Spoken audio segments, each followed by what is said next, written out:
Hey, good morning, everyone. It's Sunday. It's Sunday, February the 1st. And this month it'll be happy birthday to all Aquarians, including myself. Okay, so we'll just give everyone a few seconds here to join us. And then we're going to jump right into a quick review over what happened this past week and what I am looking at on the higher time level for this upcoming week, which is non-farm payroll, my least favorite week of the month. It is the week for me to scale back, take it easy, not get too ahead of myself on week one. We want to allow the market to show to us to start building what it is going to do for the month of February or how it is going to perform. So it's just 2 o'clock now. I'm going to give everyone one minute. I'm Louisa. I'm a full-time trader. I live here in Canada. It is like minus 20 degrees today. It's pretty cold. I'm still cold. I'm all wrapped up. But I'm out hiking with my dog 2 or 3 times a day, and I still haven't warmed up from our hike this morning, which we were out for about an hour, which is a lot in these really cold temperatures. So anyway, okay, so let's jump right in then. I'm going to start off by just bringing to you guys this just a review of what hey Yoda, good morning. Ciao. ¿Cómo está? Uh, this is a nice way to kind of review what happened for the week, and then I keep this as a standalone um, in terms of I just add to it every week. And so I want to review and I make notes so that I'm able to go back and take a look and really see the details of what happened. And sometimes it's very easy to get lost in the minutiae details of trading, but one has to keep one's eye on the bigger picture here. So let's take a look and see what actually happened this past week, because it was a pretty exciting week from my perspective. So here we have, this is on the hourly, and as we recall, last Sunday, price opened up and gapped all the way down. And we've had this BISI, this green box here, this green level on my chart. We've had this here on the chart for at least a month now. This has been the area that I have mentioned that so long as price stays above it, I'm bullish, and if price drops below it, then I will turn my mind towards a bearish cycle. So last Sunday, price opened up at 6 p.m. Eastern Standard Time. Price dropped right down. This was a beautiful opportunity if you were bullish for the week. This was a beautiful opportunity to begin um, with with entering the market right here. This started the market maker buy model, and then we can see all week that price just moved up all the way until Wednesday, where we made the high of the week. Now I've put on the chart here, again, this is on the hourly, the opportunities for going long in the market maker buy model. And these are areas that are manipulation. So what does that really mean? It means that smart money wants to bring price down. It wants to sweep out sell side before moving up. And that's exactly what it did all week. So this was an opportunity to go long. Monday opportunity to go long. Here was another opportunity to go long. Tuesday opportunity to go long, and then Wednesday price moved above this SIBI. Now we've had this SIBI on our chart if you've been following me since November the 4th. This is the SIBI that, let's go to the 4-hour. This is the SIBI that was right above this area here where price kept coming up to but did not enter. So we were operating just below this SIBI here. And this SIBI is, if we go down to the 1 hour, this is where the SIBI was generated from, and that was November the 4th. So that has been on our charts for 2 months, a little bit more than 2 months. So finally, price moved up into this SIBI and went a little bit over the top of it, not by much, but a little bit over the top of it. Once that happened, price pulled back quite dramatically. It came up again, but this time it mitigated, and that was on Wednesday. So price came up, but it mitigated. What do I mean by that? I mean that price was showing weakness. Price was showing weakness in that it did not make a higher high. This right here, which was Wednesday at 1 p.m., this was the high. And price here mitigated. This is showing that price potentially is showing some weakness. Price moved down, and then one more time, which was on Thursday at, it was around 2 a.m. to 3 a.m. Price moved up again, and again price was mitigated. So this was showing me that price was weak. And when price is showing us weakness after the rate increase had just been released on Wednesday, that was a fairly clear indication to me that there was a good chance that price might return back to this key area, this daily BISI down here.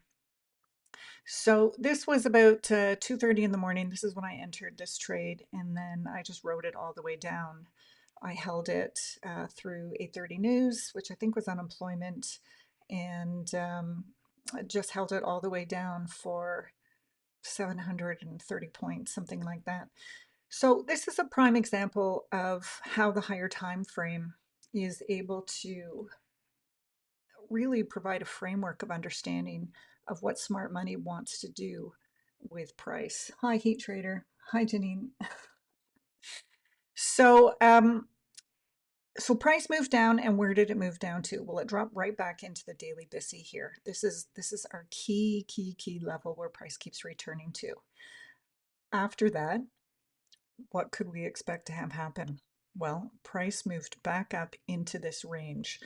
Now, when I talk about range, I'm talking about the most current range, this range right here. Let's just make this a different color here. This is the range. This is the range that we're talking about. We could even extend it maybe to this height. Let's keep it simple. Right here. This is the range that we're talking about. This is the range that we're interested in today when the market opens and for the first couple of days of the week. So price moved back into the range. That would have been a very nice trade as well, and that happened on Thursday. Let's take a look at why price stopped here. Well, again, being on the 1 hour, we're looking for PD arrays, ICT PD arrays, why price would move back up here. Well, we have a SIBI, and this is exactly where price moved back into before dropping down again. Now, when it dropped down again, it almost made it into the daily BISI. It came up. Again, it's showing weakness. Where did it come up to? Well, it came up to the BISI. So I hope you guys can see the pattern here of how price moves. Okay, for those individuals, lots of traders say to me, I really, it's hard for me to understand trend or to see trend or to understand where price is moving, whether it's bullish or bearish. Well, move to the 1 hour time frame because it becomes very, very clear where price wants to go. So we see here again that price wicked over the top of this, but bodies tell the story and wicks do the damage. So the bodies never moved above the SIBI. That is again showing us a willingness to move lower, and that's exactly what price did. And where did it come back to? It came back down to this BISI. So that is on a higher level framework of what happened this week. This here, we have the buy side of the model with all the opportunities to go long in the week. We have the top of the model, which is where we call the smart money reversal. This is what I call the chatter. This is the point in time where we need to be patient. We have to wait patiently for price to get through this chatter and then to move into the sell side of the program. And here is the sell side of the program. Once price moves into the sell side of the program, then we are looking for sells. And so we had a nice sell here, here, here, and we'll see what happens as the week opens up. So buy side of the market, chatter at the top, smart money reversal, sell side of the market. Staying on the 1 hour or 4 hour gives us a really good view of how to read price and where we want to position ourselves in the market. Yes, there's lots of traders that trade counter trends, and I certainly used to do that before I really, I think, became a lot more precise about my higher time frame understanding of the market. But if you're going to make an error, why not err on the side of going with the trend? And so when it's clear that we're in a buy side of market maker model, we want to be focused on finding buys. So every time the market opens overnight in London or Asia or early morning, we are looking for price to drop down because we know that price is going to move up. Contra, on the sell side of the market, we want to wait for price to open higher, knowing that the trend is down. So I hope that's super, super clear. Oh, thanks. My birthday's not till Pi and I, our birthday's the 17th of February, but I was just giving a shout out because I think the Aquarians' birthdays start. So, but thank you. I appreciate that. Okay, then. So that's basically what happened this week.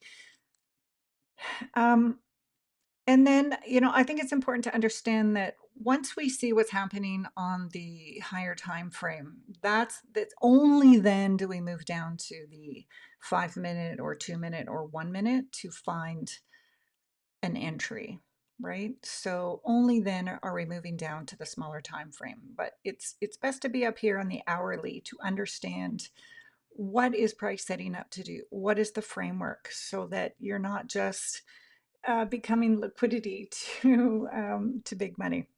Okay, so those are my notes for this past week, and now let's just move to what I'm anticipating or looking at for this upcoming week.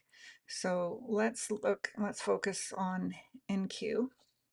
Again, I'm on the hourly here. Let's move to the daily for 1 second. All right, so here's the big move down into this daily. Now this daily is what I've had on my chart for weeks and weeks and weeks. This is, so long as we're above the daily, I'm bullish. If we drop below it, I'm going to be bearish. This is the sell side of the curve, but we still tapped into on the daily. So this is the key area that I'm looking at for when market opens today and for tomorrow. So again, we're going to move back down to the hourly. Now, I like to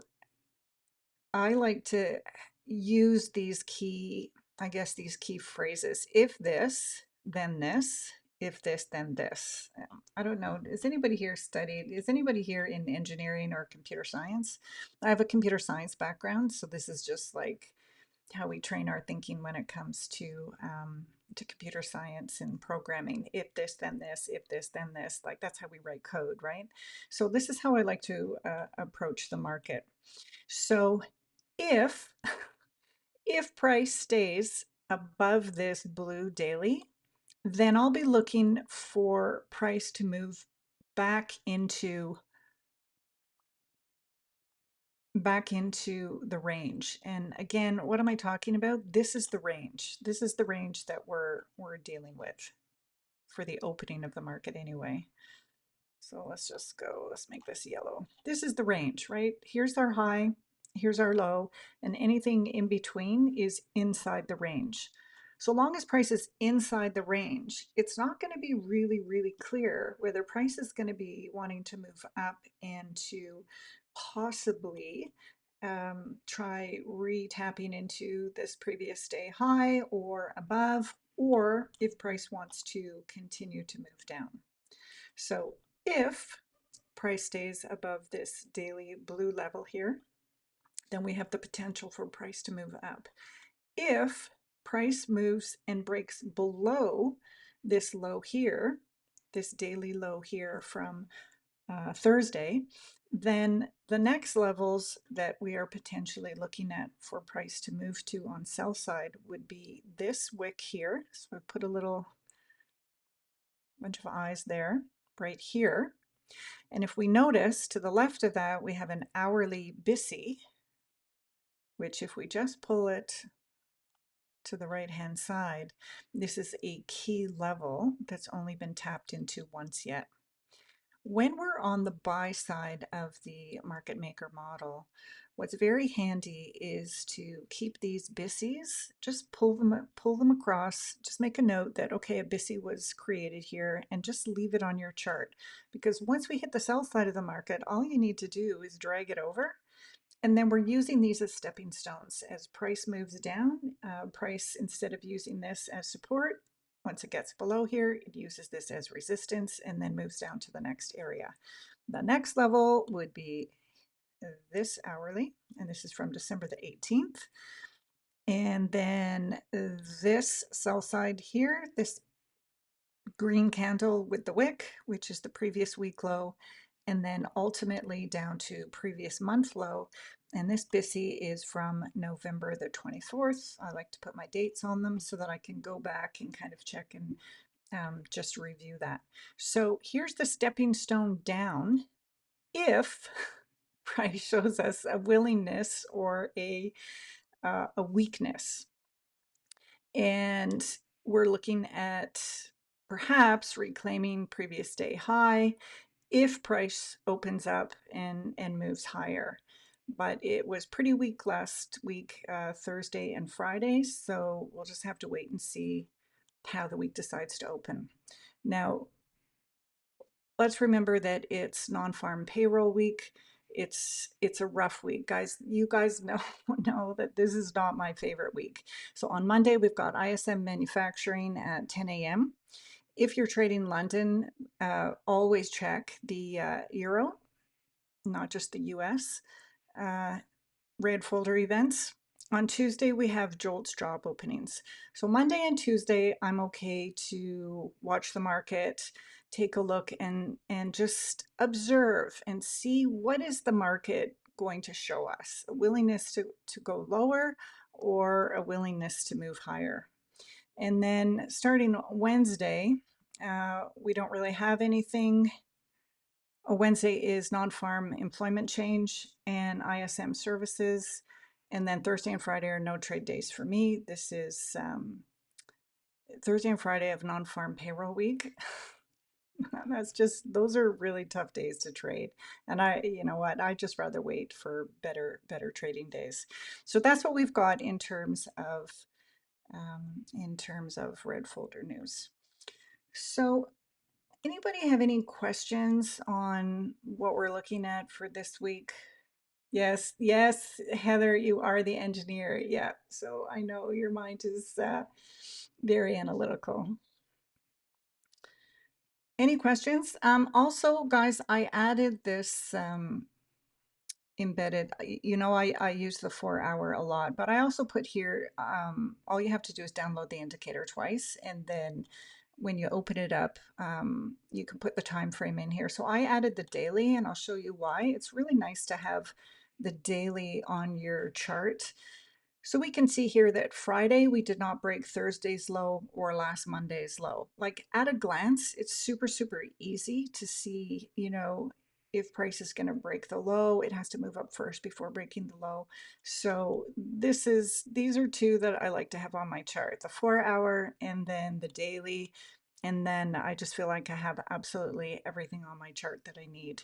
Speaking of everything on the chart, if you like the way that I have my chart set up, then I've added the links into the description of this video for, it's like 20 bucks a month for all of these levels, plus the SMTs, plus these, just go down here, all of these cycles, 90-minute cycles, 30-minute cycles that I use to trade.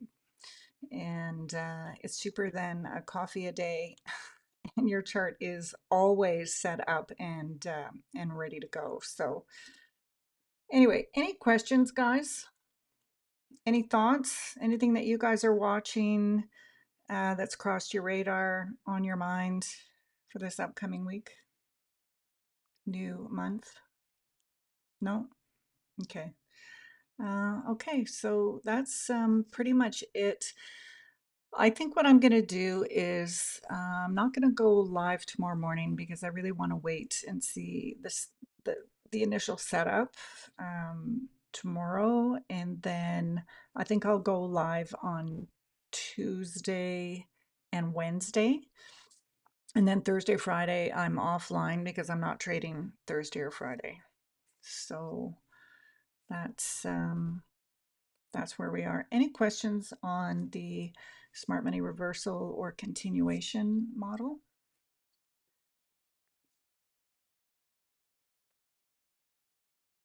Nothing? Okay. All right then. Well, it's pretty clear what we're looking for this week, and if price comes back into the range, we might look at seeing price come back up for another tap to previous day high. If we see some weakness, we're going to drop below that hourly BISI, and then we know what our next levels are of interest of sell side liquidity. So that's it, guys. Have an amazing rest of your Sunday, and I'll see you guys on Tuesday morning for live. Okay, everyone, take care. Bye for now.